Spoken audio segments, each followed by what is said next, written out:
They just don't make them like Dispatch anymore. It's a game marking a return to the heyday of Telltale Games, and the elite talent making this game are firing on all cylinders at Ad Hoc Studio to make a superhero game with all the right stats. Backed up by phenomenal voice acting, gorgeous animation, and meaningful choices, Dispatch is a game you shouldn't miss if you're interested in superheroes or cinematic storytelling. A note on spoilers. I will be avoiding specific spoilers from anything beyond the first episodes of the game which set up its premise. Though I may make vague allusions to later events or ramifications, I intend this to be largely spoiler-free. As someone very sensitive to spoilers myself, however, to discuss a game is to imbue it with some small amount of spoilage, so you have been warned. At the end of the review, which I will have timestamped, and which I will announce with a very clear warning, I will go into full spoilers for the game, should you wish to hear my uncensored thoughts and hear me gush about the game in more detail. Dispatch follows the story of Robert Robertson III, the superhero known as Mecha Man, following a catastrophic defeat at the hands of the supervillain Shroud after a failed attempt to avenge his father. Down on his luck and without the money to repair the mecha that gives him his name, he's recruited into the SDN, the Superhero Dispatch Network, by Blonde Blazer, voiced by Aaron Yvette. His goal is to forge a group of maybe not so ex-villains, affectionately called the Z-Team, into a superhero group worth the name, in exchange for the SDN repairing his mecha. Robert is a charming protagonist, voiced by Aaron Paul of Breaking Bad fame. He's often very funny, delivering dry, deadpan jokes, while also managing to be both inspiring and no bullshit on the topic of his life's work, which is being a hero. He's given up companionship, friends, family, even decorating his depressing-ass apartment, all for the sake of superheroics. This attitude lends itself to a man who takes his work very seriously. Every time I walk in this place, I get sad. That not happen to you? No one ever tell you that? Or no one never come over to tell you that? It's called minimalism. It's a lifestyle. Brother, it is your life, but it's no kind of style. But it also lends itself to someone who can be, at times, a bit awkward. Where Robert clearly does not have any dancing skills, preferring to sit back and watch others dance, and some might be led by his peers with more social news while on the dance floor. He often also has people reaching out to him to participate in socializing or dates, rather than the reverse. Though he's not without his charisma in dating and confidence while on the subject of heroics, and for this reason is the key force needed to unite the Z-Team. And that is before your choice comes in. Robert is among the pantheon of characters that are closer to well-defined people themselves that you can influence, akin to your Geralts and Commander Shepards, rather than blank slates you can totally control like in your Baldur's Gates. Game Maker's Toolkit has an excellent video you may likely have seen breaking down these sorts of characters and their dynamics that I highly recommend. It's called Commanding Shepard if you're interested in this topic. Robert will always be a hero, but exactly how heroic he is and what his motivations for doing what he does are can be altered by your dialogue choices. Is he willing to drop a man to what could be his death should his aim be slightly off, relying on him hitting a carefully positioned mattress? Or does he pull him back inside safely after getting what he needs from him? Does he honestly and sincerely answer an asshole reporter asking two personal questions, or does he viciously attack him in front of an approving crowd? Almost right from the start, you get faced with tough decisions that may or may not have ramifications further into the game, and sometimes only offer a convincing illusion of choices that matter. But that illusion is so solid that even when the decisions don't truly change anything major, or beyond a couple lines of dialogue, you feel that it might, which is the most important part of navigating a narrative for the first time. And sure, you might begin to see through some of the facade of all choices having a major impact on a second playthrough, you'll also find that plenty of your decisions can have major implications. Do you, after a night of drinking with the flirtatious Blonde Blazer, drunkenly kiss her, or restrain yourself as a good hero does?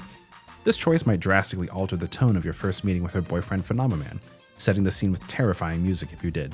It's a little awkward to mention, but since the other night, Blonde Blazer.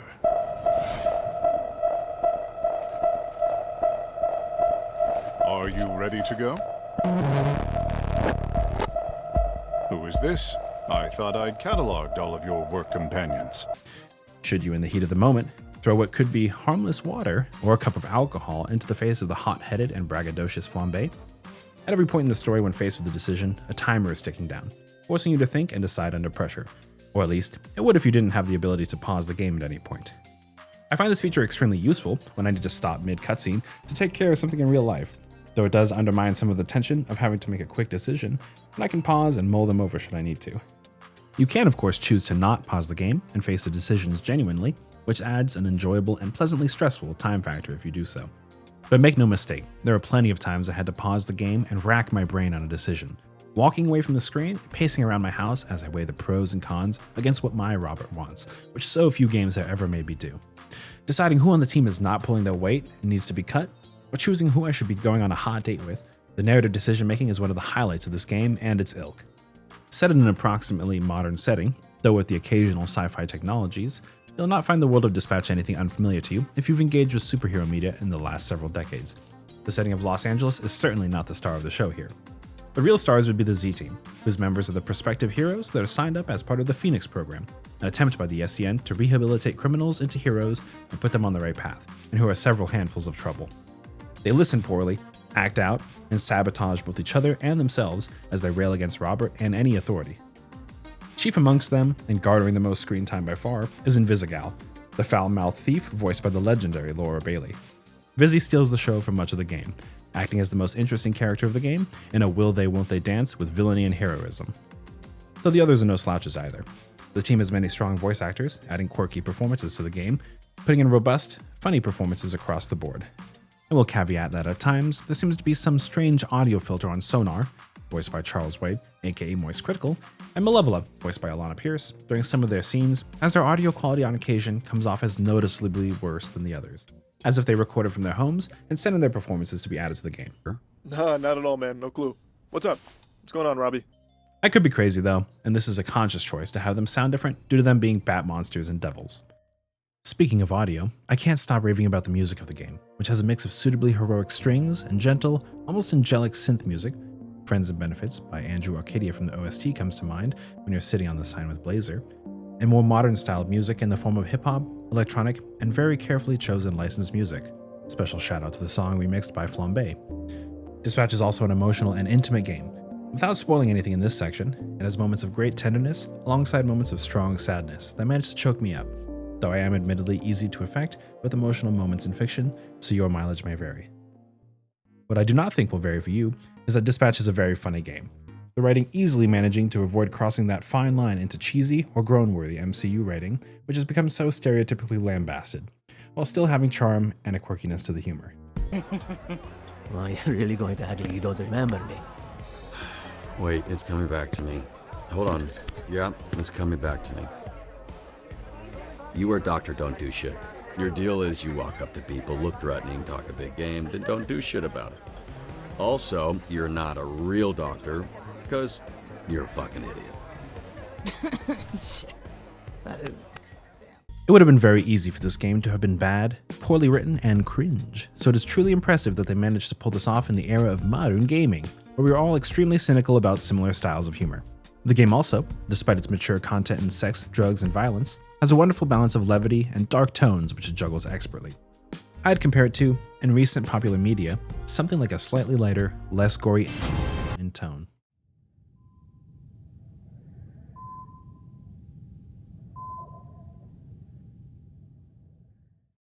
The gameplay of Dispatch is fairly minimalistic, designed around conveying the story of the game without complex mechanics or concerns over anything as trifling as builds.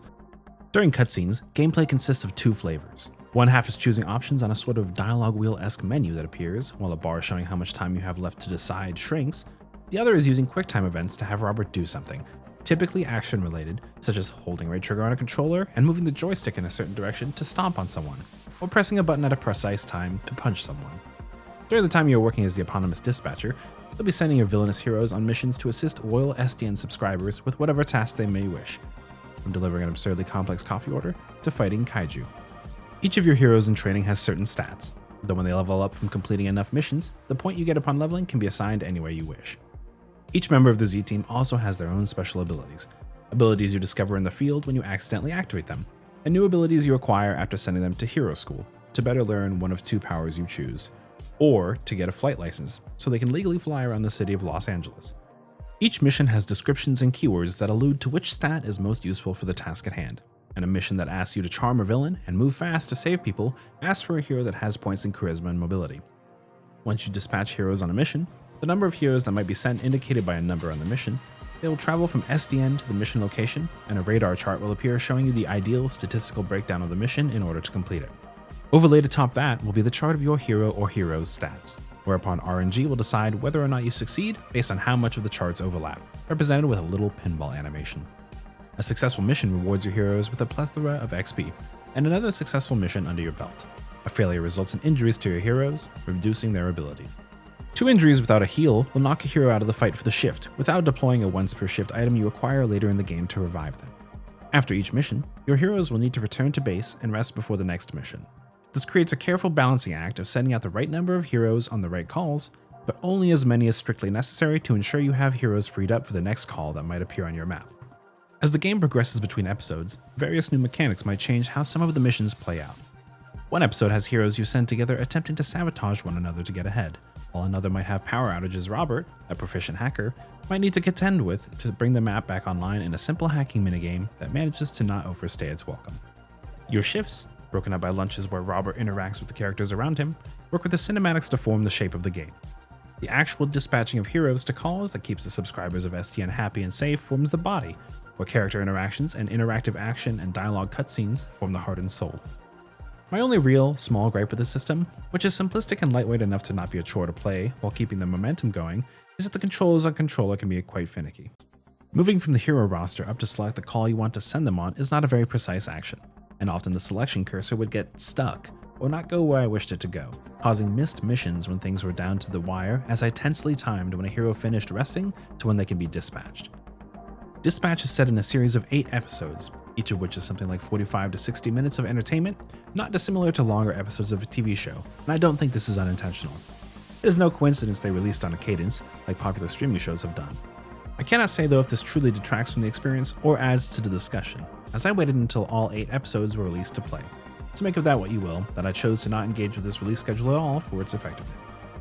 Though I certainly can say that it is my opinion that, for the cost of the game, which was priced at a very reasonable $30 USD, you're getting a 9 to 10 hour experience easily worth your money before factoring in any replay potential. Disclaimer of course, that only you can decide what your money is worth, and there might be some that look at the dollar per unit of time value proposition there and find it lacking.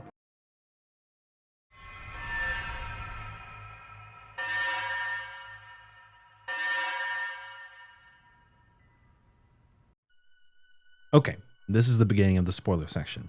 If you want to skip these, go to the timestamp on screen or the conclusion section timestamp below. This is your last warning, as I will be spoiling the entire game. Okay, spoilers now. One of my favorite things about Dispatch that I mentioned earlier is how you can shape the narrative with your choices. The romance with Invisigal or Blonde Blazer, your honesty with the team about your identity as Mecha Man, whether or not you successfully take Invisigal under your wing and render her into a hero, or if you're a distrusting asshole who pushes her into villainy. If you choose to do the stereotypically heroic thing and spare Shroud, or kill him, all are just excellent inflection points during the game.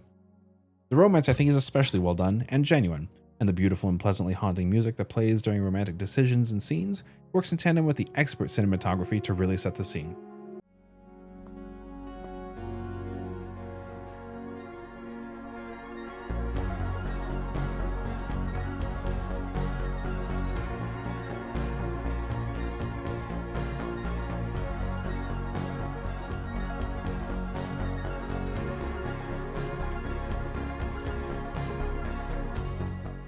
Time.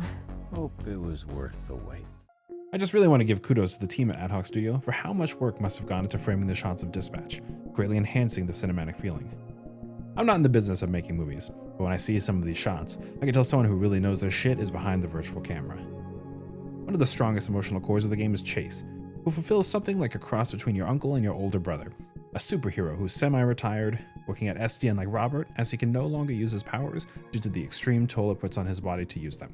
He is a speedster who can, of course, run really fast, but moving 50 times faster than a person ages him 50 times faster as well, and a life of using his powers has him looking like an old man despite being in his 40s.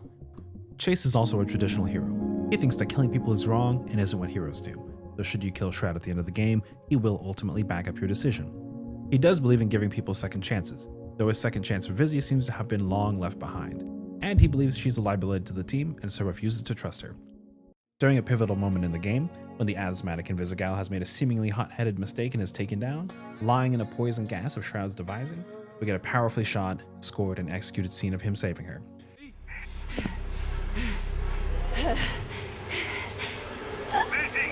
Vizzy, you gotta fight! Please! Vizzy, hey, listen to me. You get up. Get up!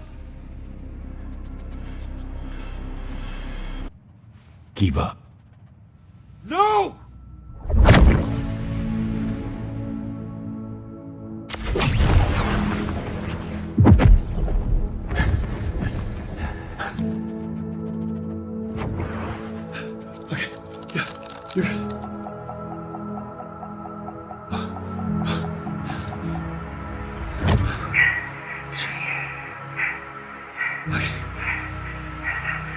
that despite her mistakes, despite what he thinks of her, and almost at the cost of his life, he puts his life on the line because it is the right thing to do, and he's the only person who can save her. The episode ends with him collapsing to the ground, a tearful and thankful, incredulous Invisigal crying for help over his body. I truly think that this scene has a lot to say on what Dispatch is all about, that despite much of the cynicism of modern superhero media, where the heroes are either incredibly flawed or outright villains in the guise of heroes, Dispatch is an optimistic story about the better natures of people. About choosing to do the right thing and rewarding that optimism, not punishing it. It is anti The Boys, where in Dispatch the heroes do work for a corporation, they're not cruel murderers, but trying to do the right thing while also making money to live their own lives. It is one of the ways that Robert stands out from other heroes, that he's the real deal. The Spider-Man analog who gives up everything for the sake of doing good, even though it brought him to financial ruin. That while most heroes are heroes akin to firefighters, who do great good despite receiving a paycheck, he's the authentic package that awes even great heroes like Blonde Blazer. The opening of the next episode continues this thread with a powerful flashback to Chase as a young man babysitting Robert, bringing him Twinkies, which have always remained Robert's favorite snack. This is juxtaposed with present-day Robert sitting in a hospital room watching Chase, hooked to a rebreather on the brink of death, as he barely holds himself together. Blonde Blazer, ever the great hero and an even better person, comforts Robert with kind words, expressing how much Chase was proud of him, before she leaves him to collapse privately into sobs. He's so fucking proud of the man you've become. He told me that.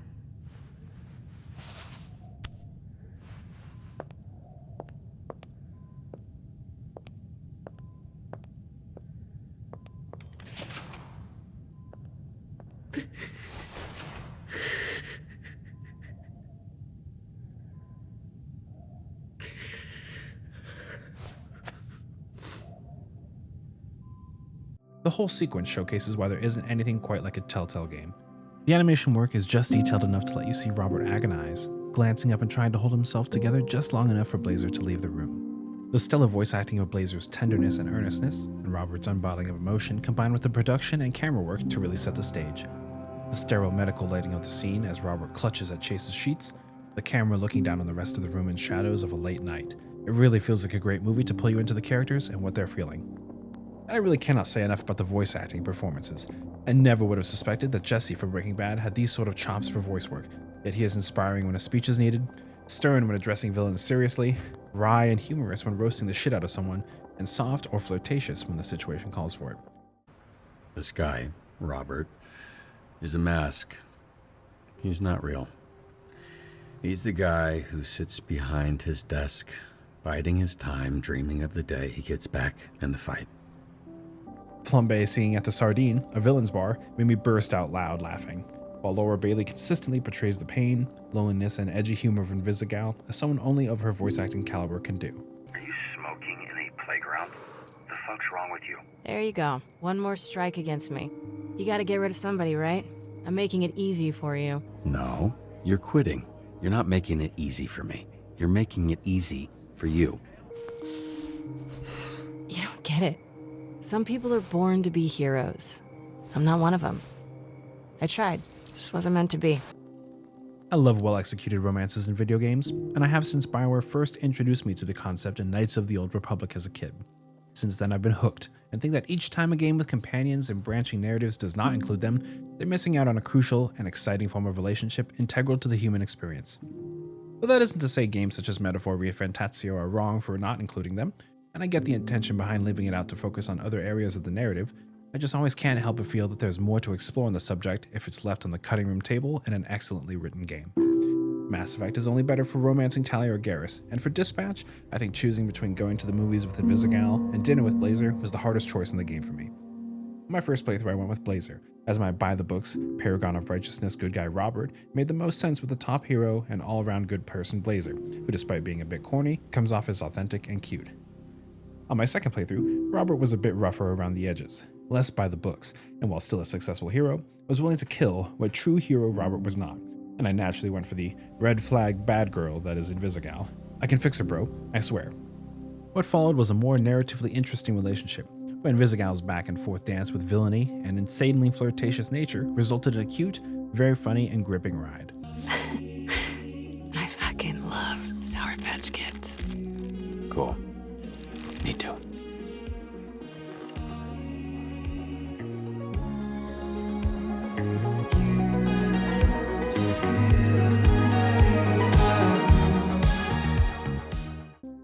There are just too many great scenes to talk of them all here, as to do so would be to discuss the game entire.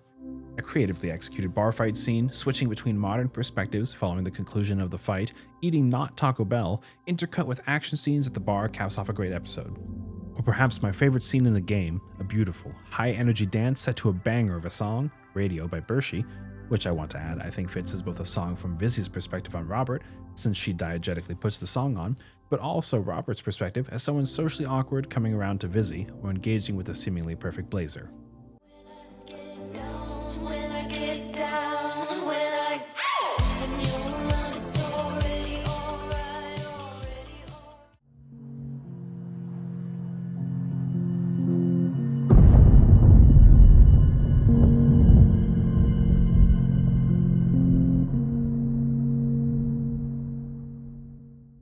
I've had friends say that they aren't interested in buying Dispatch because it isn't much of a game, and that they would get the same experience just watching the game on YouTube.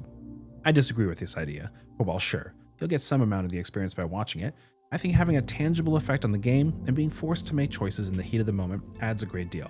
Like you're truly influencing the game by piloting Robert, and this is one of the many unique things that makes video games so special. To take that away, never mind taking away the money the studio deserves for delivering this experience to you, would diminish an excellent experience that you owe yourself.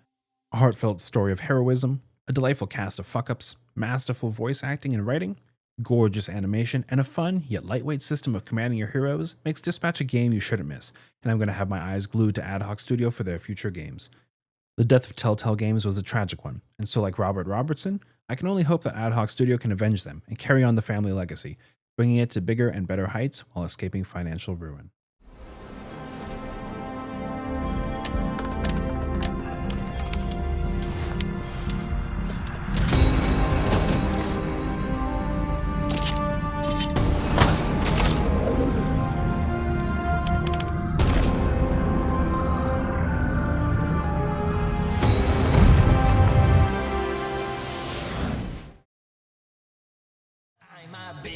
My name's Robert, such a bitch whose name is Robert. I'm a bitch, yeah, I'm a bitch. I'm such a fucking bitch. I have no hopes, I have no dreams. And a tiny little thing, and it doesn't even function anyway. Because every record is function, it's like, well, take me as I am. Just tiny little bitch, have a man.